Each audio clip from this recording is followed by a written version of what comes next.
people, welcome back to my channel. So for this week we're gonna kind of stay on the topic of relationship. However, in this particular week I'm specifically talking about what does your relationship with Christ look like. Is it something that is maybe just hit or miss here or there? Maybe you've been saved for a while, but you feel like the fire that you once had for Christ is gone. And I just want to kind of dig a little deeper, dive in, and kind of share my personal experiences and how God allowed me to get over the seasons that I've been in where it felt super dry and it felt like I pretty much didn't know. I felt like I was far from God, to be honest. And I live my life in a way where, you consider it to be a good Christian. You don't steal, you don't kill, you're not doing any, you're not doing what the world is doing. However, there was something that was deep down in me that was missing. When I first got saved, I was on fire for God. My God, I was always in my word. I was praying. I was just so hungry for God. I was hungry for his presence. I was hungry to be in his presence and to talk more to him and just all that great stuff. Just learning over and over again. But as time went by, my love for God was still present. He was still my first love, or so to speak, right? That's what I would say. He would still be my first love in my heart, so to speak. He would. However, my actions did not line up with that. Most of my actions just, when you're in a relationship, and if you really say that you are in a loving relationship with someone, right? Communication is a big part of it. Communication, quality time is important, that you're spending time with that person. Compromising is something that's really good. And really caring for the other person is very important when you're in a relationship.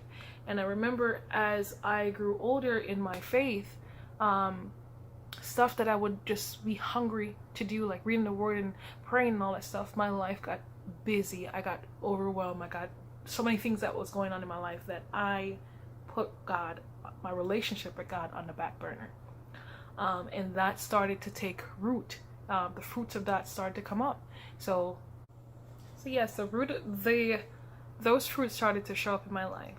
So because I was putting God in the back burner, he wasn't as important when it came down to choosing who I was in relationship with, picking who my friends were. The line kind of got blurry, because when you're not spending enough time in God's presence and you're not spending enough time talking to God, now your decision making is affected. And what I found myself doing was barely saying, God, is he the one? Like I didn't spend any time praying for the person, or praying about the person. I would just do a drive-by prayer, because the relationship that I had with God was just a microwave relationship. It was so quick. Over time it became really quick, and like microwave, the prayer that I would pray would be really fast and then pass, and it wouldn't be really intentional, because I wasn't making room. I hadn't made sure that I laid aside a time for God specifically in my life, and I allowed everything else to trump the important place that God plays in my life. I allowed everything else, work, relationship, friendship, talking to friends, or talking to people on the phone.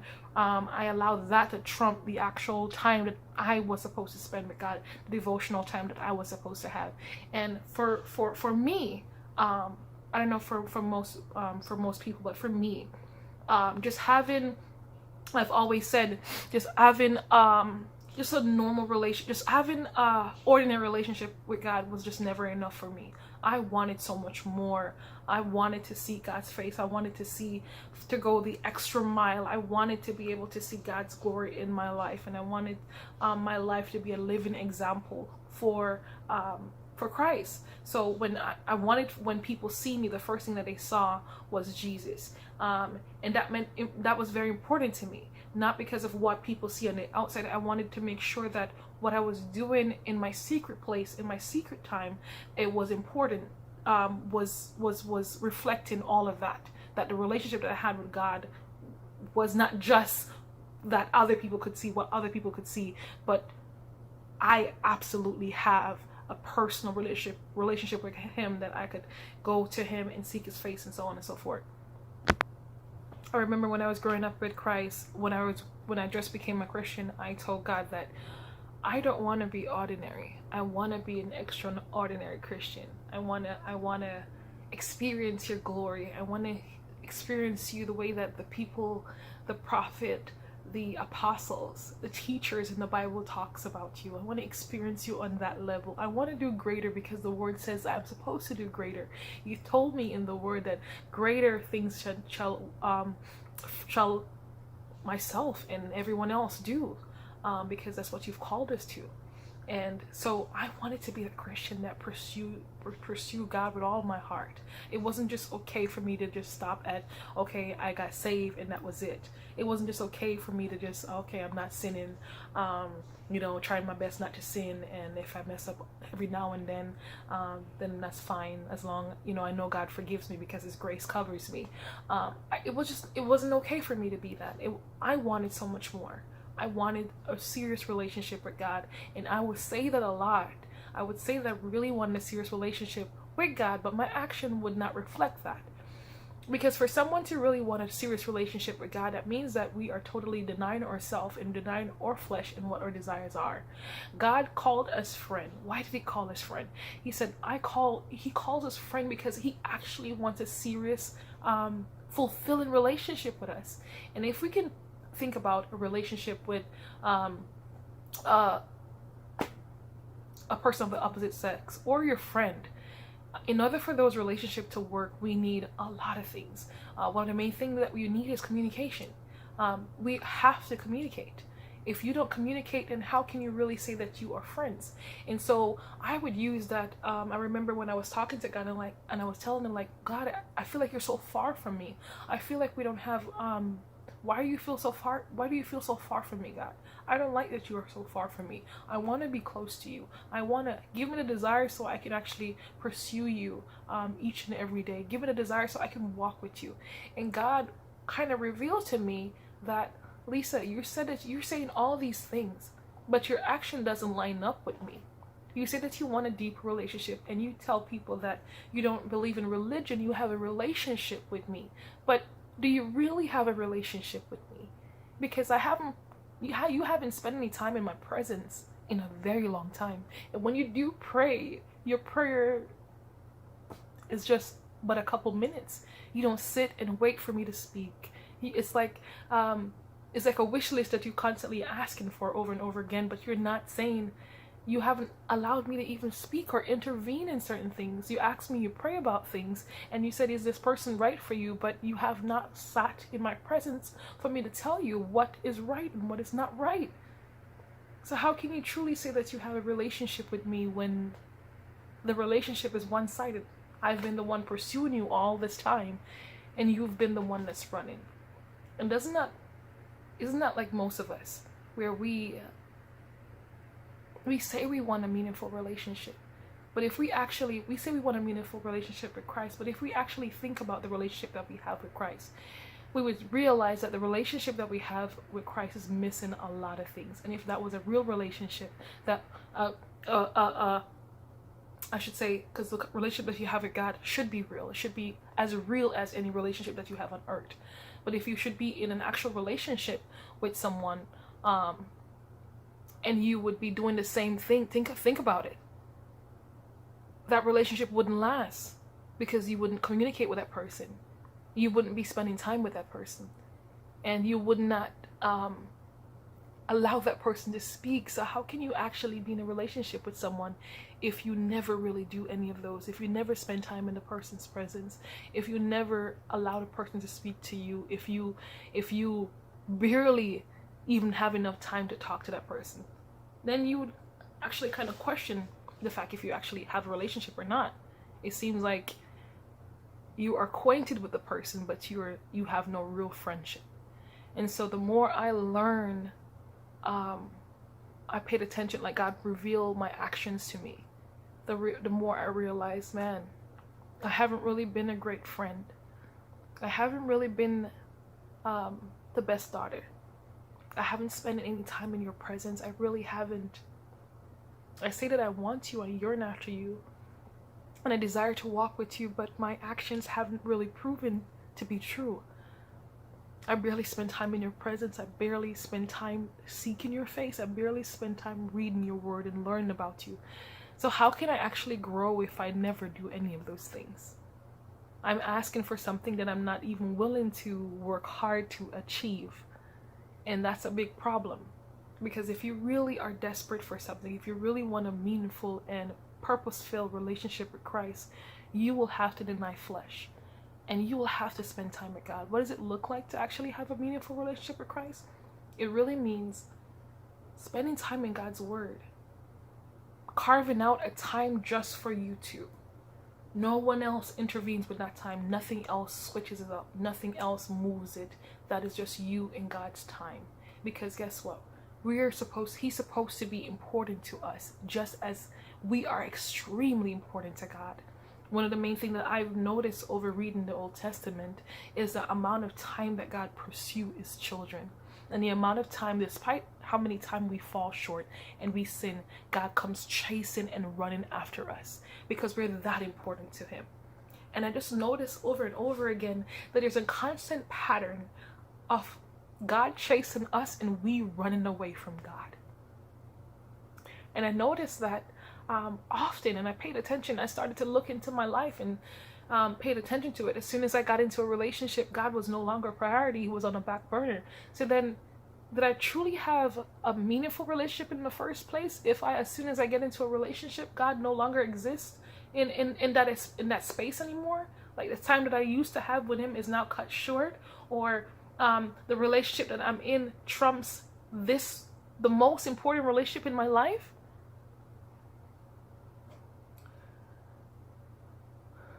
I started to understand that maybe the commitment that I thought I had with Christ wasn't as serious as I thought it was. And so 3 years ago today, I made a decision to change my action. I made a decision to truly serve God the way I was supposed to serve God. The way that I have been talking about, I want to serve God. I choose to put actions to that. And what that looked like was meeting with God daily.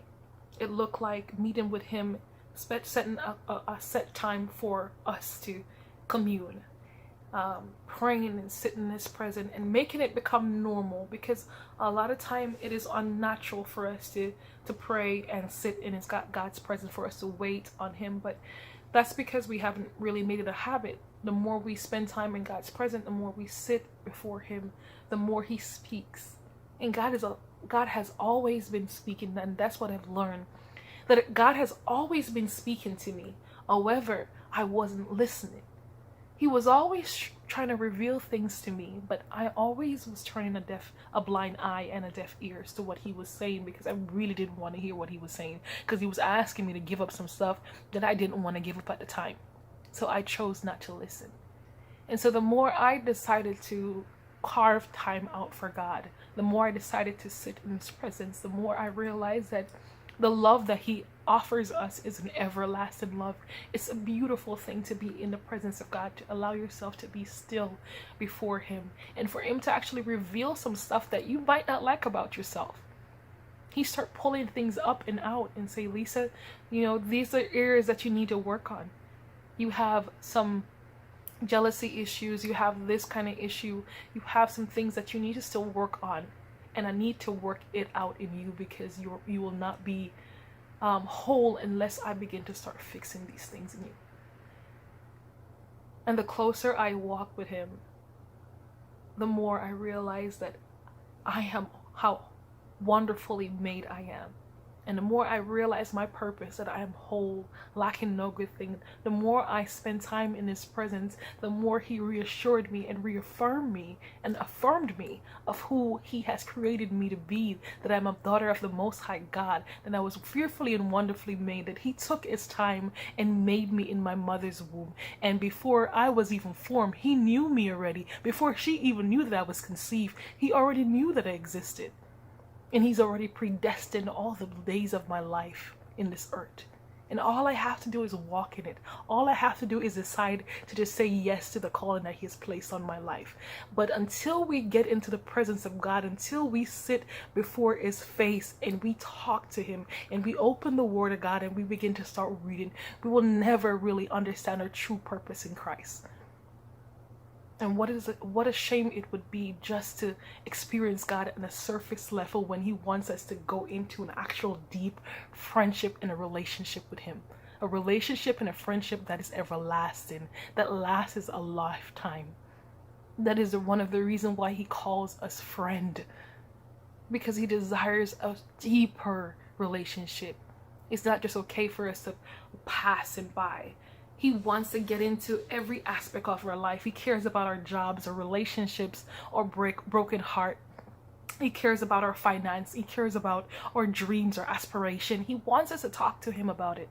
It's not that he doesn't know about it. He wants us to talk to him about it. He wants us to open our hearts to reveal to him these things. Not because he doesn't know, but because he's a God that is jealous for us. He's a God that's he has not created robots. So he's not going to force your hand into doing certain things. He wants you to give it over to him. He wants you to allow him to direct your path, and so he can order your steps in the way that you should go. Spending quality time with God has completely changed my life. Has completely allowed me to look at things in a different way. Things that could have taken a lot longer, God has allowed the time and the process to be. Trust me, the time has just been going really fast. However, trust me, I must say this. Understand, when you spend time in God's presence and you spend time in his word, he will reveal some things that you're not going to like about yourself. And it will be painful at times, but if you stay the course, if you stay at it, God will start healing the things that are broken in your life. And he will begin to start fixing it. But there's some stuff that we have inside of us that needs to be healed. And the only person that can heal it and that can fix that God-sized hole in your heart is God. And he desires for you to have that kind of relationship with him so that he can nurture you. He can grow you. He can groom you. He can direct you in the way that you should go. God is longing after you. He's thirsty just to have you in his presence. You were created with so much purpose and so much preciseness that he took his time on you. He really did. Every part of you was perfectly designed by God with his signature written on you. From the specific mole that you have on your face, to the gap in your teeth, to the way that you squint your eyes when you smile. Every imperfection was precisely what you see as an imperfection, was something that was perfectly designed by God. That makes you uniquely who you are, uniquely beautiful, uniquely wonderful. If you only would just allow God to reveal even more things in depth, things that he has hidden in your heart for you to seek after and to find. And only he can reveal to you what those things are. But those things require time for you to truly spend some time in God's word. I love you all. Thank you so much for watching. I will be doing part 2 to this, so stay tuned.